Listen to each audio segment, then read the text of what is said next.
আসসালামু আলাইকুম। আশা করি সবাই ভালো আছেন। আজকে আবার নতুন একটি ভিডিও নিয়ে আপনাদের সাথে চলে আসলাম। একটি খাওয়ার মুহূর্ত শেয়ার করব আপনাদের সাথে। আজ পোলাও। এই পোলাও খেতে কিন্তু খুব সুস্বাদু হয়। এটা আমাদের ঘরোয়াভাবে চাউল তৈরি করা, আমাদের জমিতে চাষ করা চাউল। এই পোলাও খেতে অনেক সুস্বাদু হয়। হালকা আর কি তেলের মাধ্যমে আর কি এটা করা হয়েছে। এক প্রকার নিজস্ব সব কিছুই নিজস্ব মানে প্রস্তুতজাত করে করা হয়েছে। তো আমি আজকে এই পোলাও দিয়ে সাদা ভাতের মতোই কিন্তু দেখতে খুব ঝরঝরে হয়েছে। এই পোলাও দিয়ে আমি আজকে গরুর মাংস দিয়ে খাবো। গরুর মাংসটা একটু কষা কষা করে মানে করতে বলছি।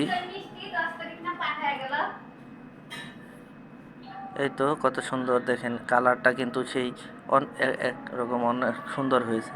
তো আমি খাওয়াটা শুরু করে দেই।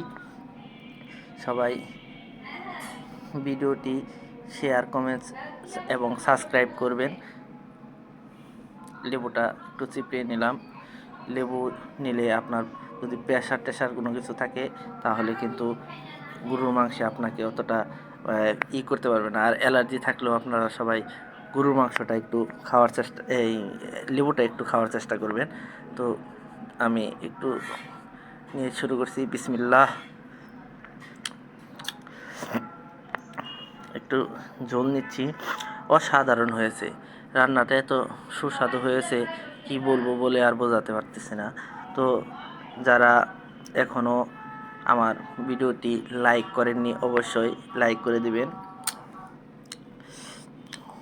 অনেক মানে সুস্বাদু হয়েছে। পোলাও সাধারণত একটু তেল হলে মনে হয় একটু ভালো হয়, কিন্তু আমি একটু তেল কম খেতে পছন্দ করি,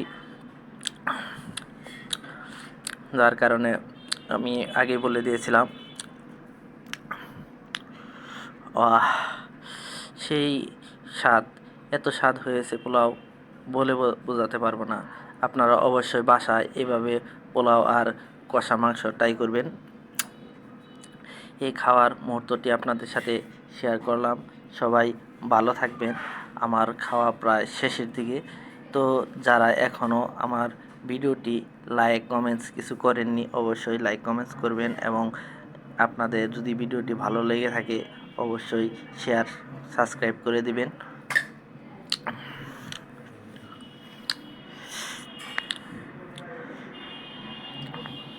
খাবারটা অনেক সুস্বাদু হয়েছে।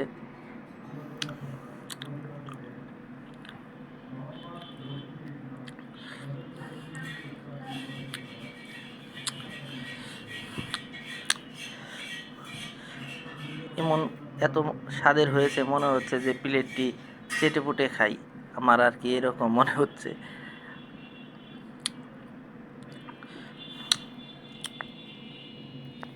তো সবাই ভালো থাকবেন, সুস্থ থাকবেন এই কামনা করে আজকের মতো এখানেই ভিডিওটি শেষ করছি।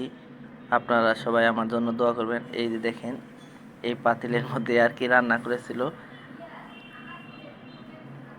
কালারটাও কিন্তু অনেক সুন্দর হয়েছে। দেখতে যেরকম সুন্দর খেতেও কিন্তু এরকমই হয়। আমি একটা জিনিস খেয়াল করেছি, এই যে পোলাও দেখেন, এই পাতিলের মধ্যে আর কি পোলাও রান্না করছে, দেখছেন কি সুন্দর কালার হয়েছে। মনে হচ্ছে যে তেল কম দিয়ে রান্না করেছে, যার কারণে আর একটু এরকম দেখাচ্ছে।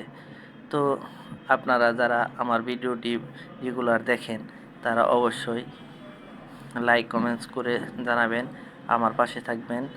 এবং কি আমি এখন রেগুলার ভিডিও দিতে পারতেছি না, কারণ একটু কাজের চাপে আছি, যার কারণে আমি রেগুলার ভিডিও দিতে পারতেছি না। তো আস্তে আস্তে আমি আবার কন্টিনিউ করব। সবাই ভালো থাকেন, সুস্থ থাকেন, আমার জন্য দোয়া করবেন। আল্লাহ হাফেজ।